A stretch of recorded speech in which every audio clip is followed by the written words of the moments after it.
Hi guys, welcome to my new channel. So guys, ನಮ್ಮ ಮನೇಲಿ ಇವತ್ತು ಉಪ್ಪಿಟ್ಟು ಮಾಡಬೇಕು ಅಂದ್ಕೊಂಡಿದ್ದೀವಿ. ನೆಕ್ಸ್ಟ್ ಡೇ ಕಟ್ ಮಾಡೋದಕ್ಕೆ ವೆಜಿಟೇಬಲ್ಸ್ ಏನೇನು ಬೇಕು ಎತ್ಕೊಂಡಿದ್ದೀನಿ ಗೈಸ್.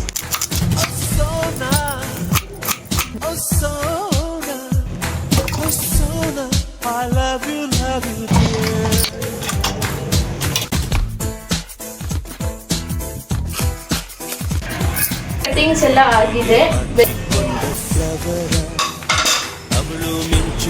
ಅಷ್ಟೇ, 1 ಕಪ್ ರವೆ ಎತ್ಕೊಂಡಿದ್ದೀನಿ, ಕಡಲೆಬೇಳೆ ಎತ್ಕೊಂಡಿದ್ದೀನಿ, ಕಡಲೆಬೀಜ ಎತ್ಕೊಂಡಿದ್ದೀನಿ, ಜೀರಿಗೆ, ಸಾಸಿವೆ, ಉಪ್ಪು ಎತ್ಕೊಂಡಿದ್ದೀನಿ.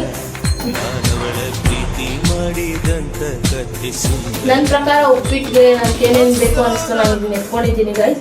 ಏನಾರ ಮಿಸ್ ಮಾಡಿದ್ರೆ ನೀವು ಕಮೆಂಟ್ ಮಾಡಿ. ಬನ್ನಿ ಸ್ಟಾರ್ಟ್ ಮಾಡೋಣ, ಬನ್ನಿ ಗೈಸ್. ಸೊ ಫಸ್ಟ್ ಸಾಸಿವೆ ಹಾಕೋಣ, ಸೆಕೆಂಡ್ ಸ್ವಲ್ಪ ಜೀರಿಗೆ ಹಾಕೋಣ, ಸ್ವಲ್ಪ ಕಡಲೆಬೀಜ ಹಾಕೋಣ, ಇಲ್ಲ ಇವಾಗ ಸ್ವಲ್ಪ ಕಡಲೆಬೇಳೆ ಹಾಕೋಣ. ಇದನ್ನ ಸ್ವಲ್ಪ ಫ್ರೈ ಮಾಡ್ಕೊಳ್ಳೋಣ. ಸೊ ಇವಾಗ ಒಂದು ಸ್ವಲ್ಪ ಕರ್ಬೇವಿನ ಸೊಪ್ಪು ಹಾಕೋಣ. ಇವಾಗ ಸ್ವಲ್ಪ ಕಟ್ ಮಾಡಿರುವಂಥ ಆನಿಯನ್ ಹಾಕೋಣ. ಸೊ ಇವಾಗ ಕಟ್ ಮಾಡಿರುವಂಥ ಟೊಮಾಟೋನ ಹಾಕೋಣ. ಇವಾಗ ಕಟ್ ಮಾಡಿರುವಂಥ ಕೊತ್ತಂಬರಿ ಸೊಪ್ಪು ಹಾಕೋಣ. ಇವಾಗ ಎಲ್ಲ ಹಾಕೊಂಡಿದ್ದಾಗಿದೆ ಒಂದು ಸ್ವಲ್ಪ ಫ್ರೈ ಮಾಡ್ಕೊಳ್ಳೋಣ. ಸೊ ಇವಾಗ ಬಂದುಬಿಟ್ಟು ಉಪ್ಪು ಹಾಕೋಣ. ಯೂಸ್ ಮಾಡುವಂಥ ಉಪ್ಪು ಬಂದುಬಿಟ್ಟು ಹಿಮಾಲಯ ಪಿಂಕ್ ಸಾಲ್ಟ್. ಇವಾಗ ಒಂದು ಸ್ವಲ್ಪ ಅರಿಶಿನ ಹಾಕೋಣ.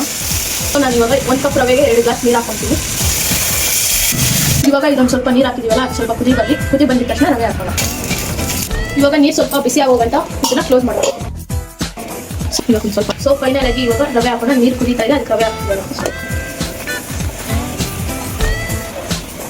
ಸೊ ಇವಾಗ ನೆಕ್ಸ್ಟ್ ಏನು ಹಾಕೋದಿಲ್ಲ, ಇದು ಚೆನ್ನಾಗಿ ಬಾಯ್ಲ್ ಆಗಿ ಆಮೇಲೆ ಒಂದು ಸ್ವಲ್ಪ ನೀರೆಲ್ಲ ಡ್ರೈ ಆಗಿದೆ. ಒಂದು ಸ್ವಲ್ಪ ಹೊತ್ತು ಬಿಟ್ಟರೆ ಉಪ್ಪಿಟ್ಟು ರೆಡಿ ಆಗುತ್ತೆ ಅಷ್ಟೇ. ಸೊ ಗೈಸ್, ಫೈನಲಿ ನಮ್ಮ ಉಪ್ಪಿಟ್ಟು ರೆಡಿ ಆಗಿದೆ. ಉಪ್ಪಿಟ್ಟು ರೆಡಿ ಆಗಿದೆ.